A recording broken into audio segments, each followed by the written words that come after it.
you. Nan Havens.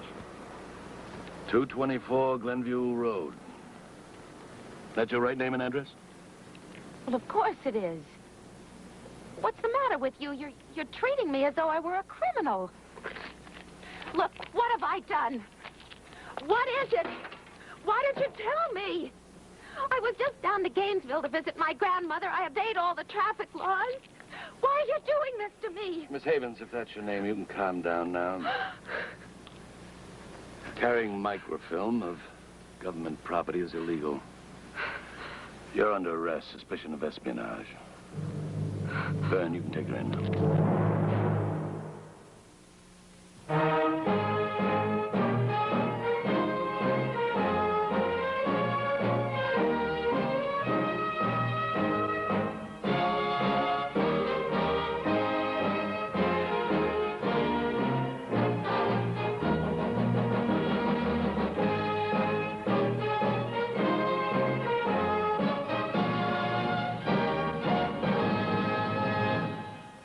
In this era of highly secret and potentially destructive devices designed to wipe out huge blocks of humanity at a single stroke, the espionage agent plays an important part. But along with the general pattern of world progress, the agent has undergone a major streamlining. The most innocent and ordinary-looking people are selected for this activity, and it's no longer possible to point the finger of suspicion at any man because he looks like a spy.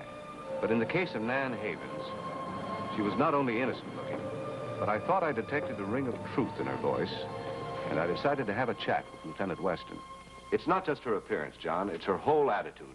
I just can't believe a girl like that would get herself involved in espionage. You know, Herb, you and I have worked on a lot of cases together, and I have the deepest respect for your opinions. But I don't think you know very much about women.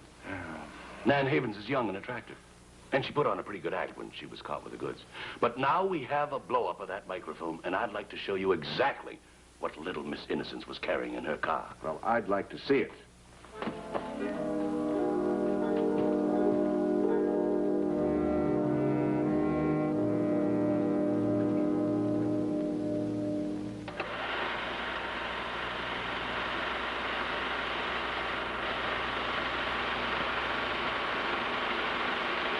See what I mean, huh?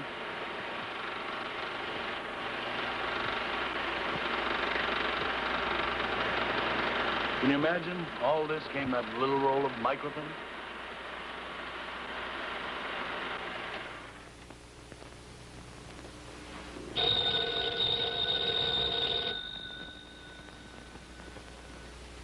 Weston. Oh, good. Send her in. Nan Havens' grandmother. Mrs. Havens, won't you come in? Lieutenant Weston? Yes, this is Mr. Maris. Maris. Mrs. Havens, won't you sit down here, Mrs. Havens? Lieutenant, I've come to talk to you about Nan. When you know the truth about her, I'm sure you won't want to accuse her of doing anything wrong. Mrs. Havens, She's very young, Lieutenant. And something like this can, well, just make a terrible impression. I understand how you must feel, but... You see, I've known her so long. I brought her up.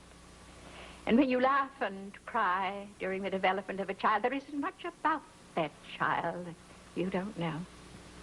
No, I suppose not. Well, I knew that if I just came and explained about Nan, that everything would be all right.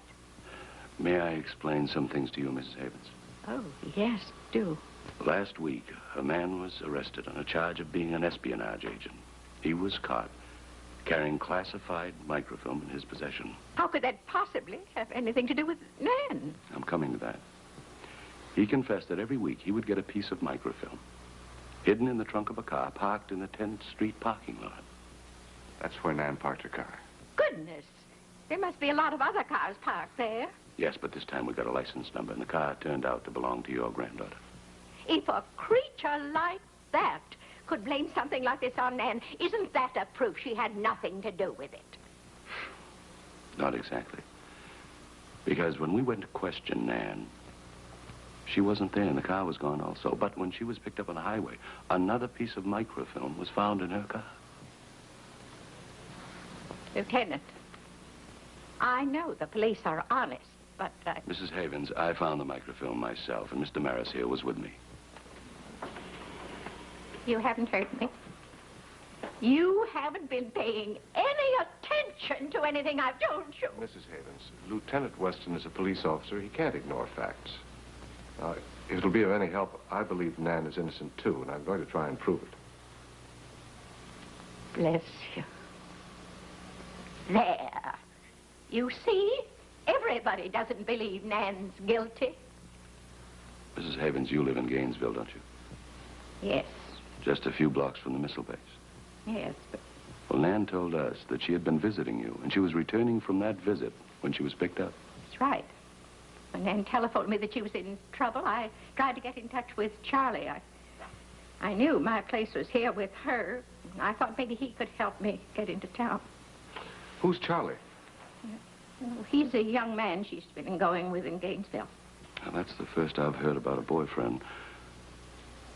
Did you find him? No. I don't suppose that makes much difference. He hasn't got a car. Well, where does this Charlie live? Where does he work? She never told me. But I know she spends all her spare time with him. Mm-hmm. Thank you. Mrs. Havens, I'll do what I can. Well, thank you very much, Mrs. Havens. Thank you for dropping by.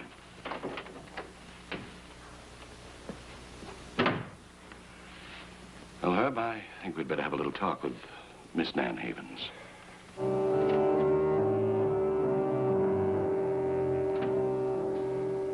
Nan, why didn't you tell us about your boyfriend before? Because I'm sure he had nothing to do with Look, it. you're not going to get any place trying to protect an accomplice. You don't understand, do you? You just don't understand. Where did you meet him? In Gainesville about 6 months ago. What was he doing there? He worked in a laundry, I think. He never talked very much about his work. What's his last name? Parrish, Charles Parrish. Where does he live? Carroll Street. I don't know the address. Excuse me. I've got some checking to do.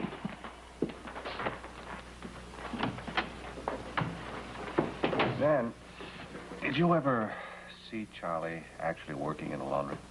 No, but the laundry's closed on Saturdays and Sundays, and those are the only 2 days I can get to Gainesville. Have you ever wondered why he never came to town to see you? Well, I always went there anyway, and besides, Charlie doesn't have a car. So when you went driving, you always used your car? Yes. Weren't there times when you went to some specific place and both of you got out of the car for a while? Well, yes. Couldn't someone else have put some microfilm into the car while this was going on? I don't know. I suppose so. Did you ever meet any of his friends? Only once, at a little roadside restaurant near Gainesville. A man and a woman who knew Charlie. They sat and had something to eat with us. You remember their names? I never remember anybody's name when I'm introduced like that. This could be very important. Well, the man's name could have been Carter or Carson, something like that. I don't think I ever did hear his first name. All through dinner, Charlie referred to him as Duke. What about the woman?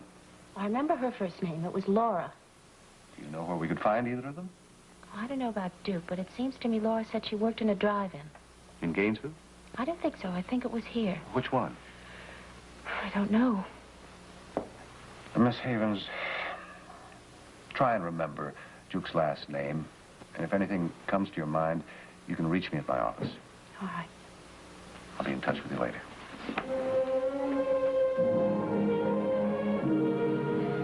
Usually, in a case like this, you start off by running down clues.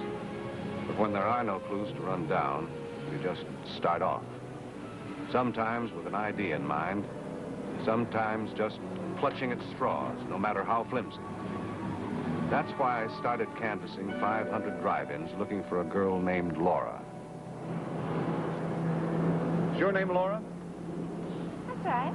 My name is Maris. I'm an attorney. I'm looking for a girl named Laura who has a boyfriend named Duke. What happens when you find this particular Laura? Well, I'll tell her when I find her.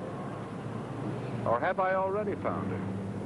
Like to see a menu? I'd rather have some information about Duke. You'll have more luck with the menu. Up to now, this interview has been very charming, but very unsatisfactory. Now, what are you hiding? A secret. Want to know what it is? Yes, I do. If I don't get back to work, I'll lose my job. Now, if you'll excuse me. Laura, wait a minute. I'm sorry, Mr. Maris. The interview's over.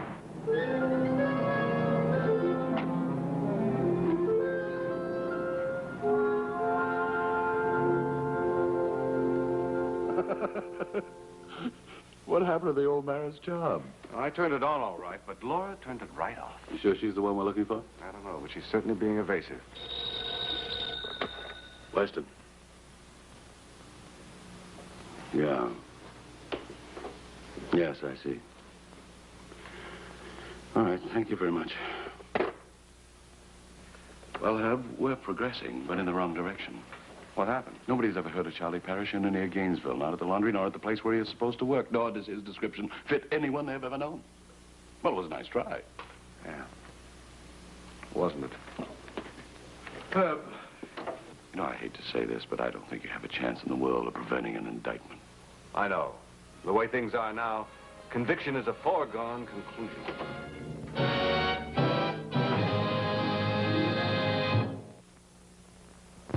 The disappearance of Charles Parrish left Mrs. Havens as the only person who could vouch for the truth of Nan's story. And all she really had to support her statements was faith. But hers was the kind of faith that moves mountains. And I felt sure it would help remove the obstacles from Nan's path. The most important thing now was to find Charles Parrish.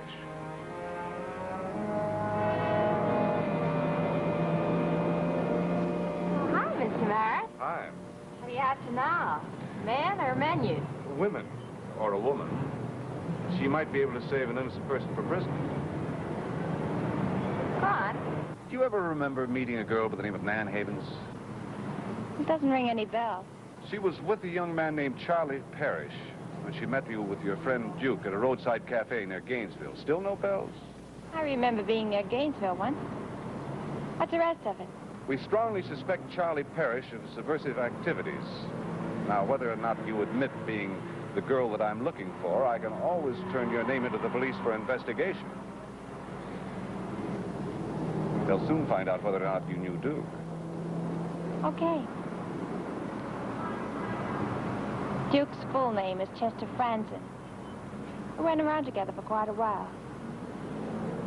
But I just couldn't figure him out. What do you mean? Well, he always had lots of money, but he never seemed to work. Here, with all his money, he never owned a car. Well, that figures. Why do you say that? Whenever you went places with Duke, you'd use your own car. Yes, that's right. And every now and then, especially when you've been near Gainesville, Duke would suddenly have another appointment somewhere else. You'd have to drive home alone. Mister, where do you get your crystal ball? Have you seen Duke lately? Not for a couple of months. He just quit calling me. Do you know where to reach him? Yeah, I have his phone number. If he's still there. Call him up. Tell him in your own charming way that you'd like to see him again. There's a little matter of female pride. My office will pay you $100 a day for your services. 100? Like I said, there's no such thing as female pride. You got a dime?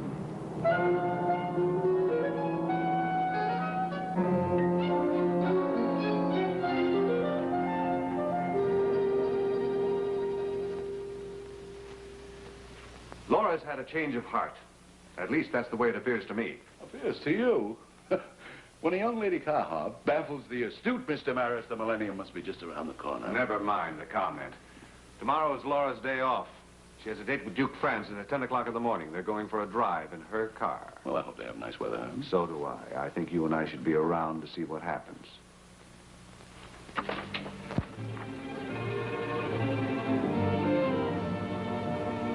Looks like Duke, all right. Fits Laura's description perfectly.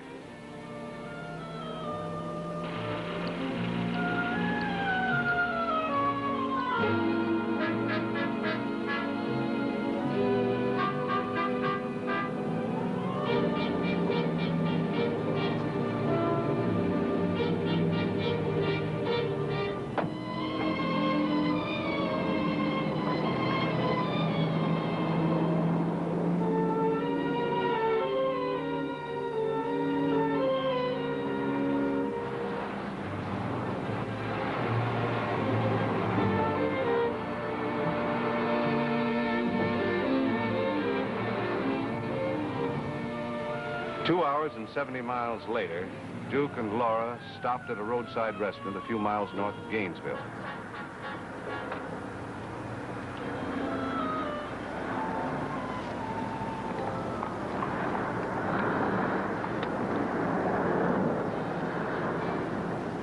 Now what? Well, just wait and see what happens.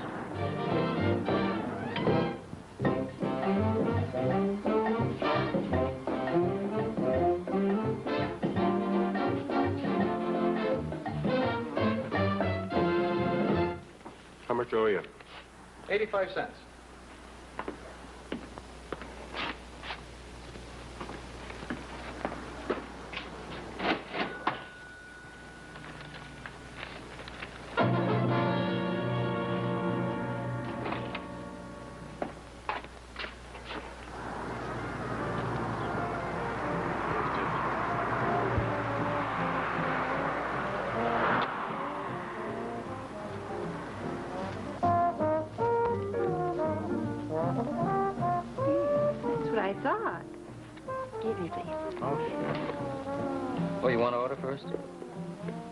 For me. I can't make up my mind. Okay, pal. Hey, buddy. Give change of a 5 or I'll make a phone call.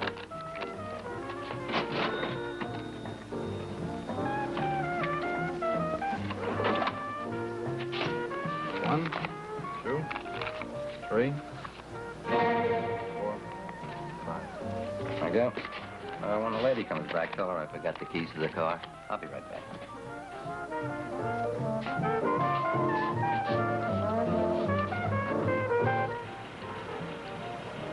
There's Duke.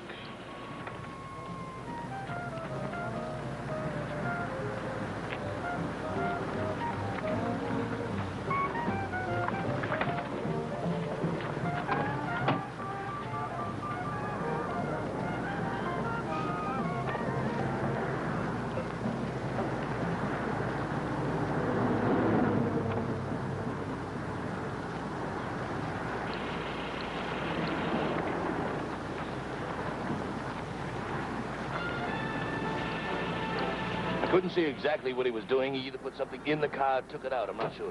Herb, where are you going? That's what I'm going to find out. Wait a minute, Herb. Don't try and stop me. The evidence I need to free my client may be just across the road. Yeah? Yeah, I know how it is. Well, if that's the way it's got to be, I guess there's nothing I can do about it. But you're sure breaking up a swell day for me. Okay. Goodbye.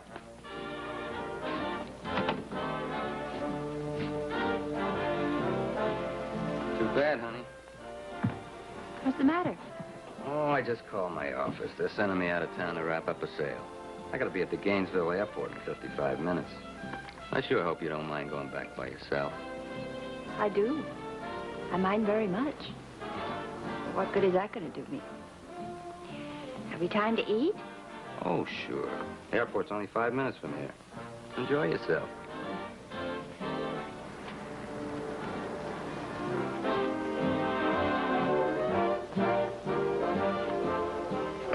I left my compact in the powder room. Give me a minute.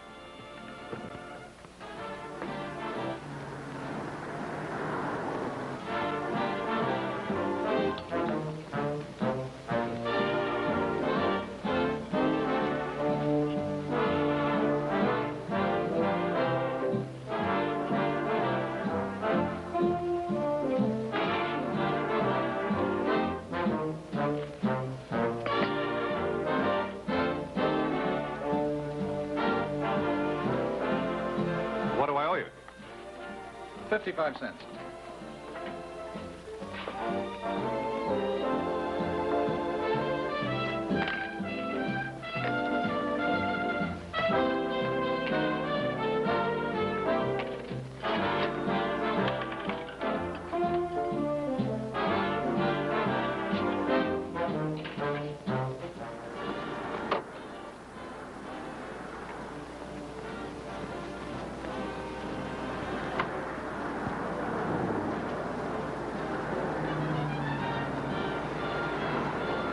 Duke and Laura are heading for the airport to drop him. She'll drive into town alone. That clinches it. Duke must have stashed microfilm in her car. Anything else? She gave me this note. The counterman is Nan's boyfriend, Charlie Parrish. That's our contact. Look, there's Duke and Laura now.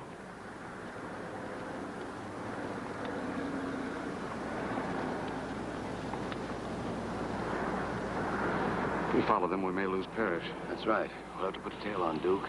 Let Laura drive back, park in her usual place, so the stakeout can spot who the pickup man is. What about Parrish? We'll stay with him.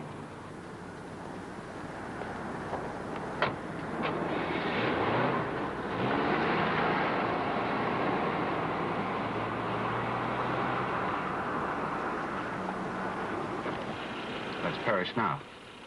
Who's that with him? I don't know. He was sitting at the counter reading a paper. Well, Herb, that leaves us no choice. We'll have to tail him.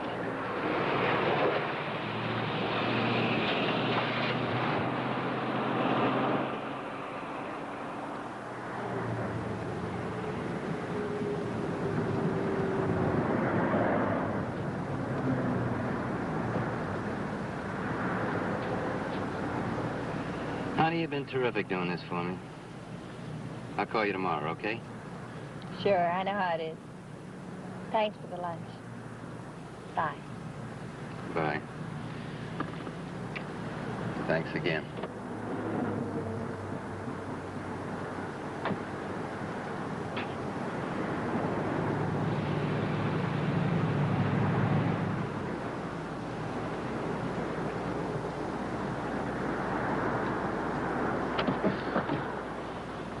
What's the matter? We've about decided that car behind us is a tail. What car? They pulled off the road. If they try tailing us again, we'll lose them. Call off the pickup. Okay. They picked up Duke. Where they go now will be very important.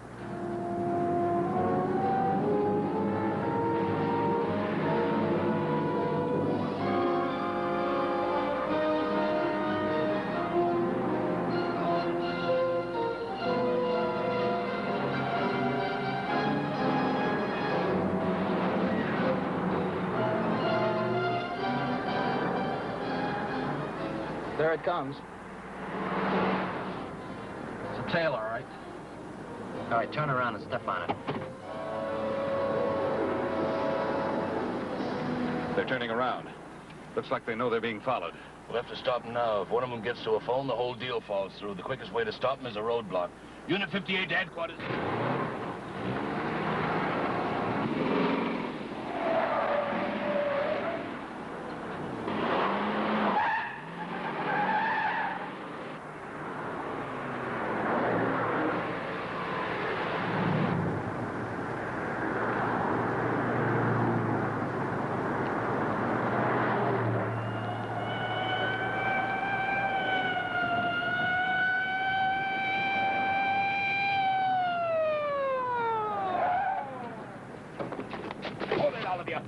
Back up against the car. Put your hands on the car. You Charlie Parrish? Never heard of him. You will. You work at the missile plant? Listen, you might as well tell me. I can find out the truth in 5 minutes. Yes, I work there, but... What about you? Did you stash another piece of microfilm in Miss Meade's car at the restaurant? I never went near a car at the restaurant. And you can't prove I did. Well, I don't know. You like the film so much, we have some motion pictures we'd like to show you. Yes, and the admission is free. Take them back downtown. Come on, get them in the car.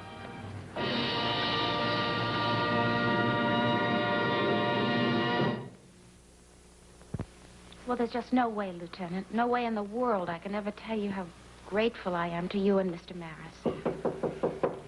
Excuse me. Well, come on in. Oh, Grandma. Oh, John, here's a little gift. Mrs. Havens made it for you especially.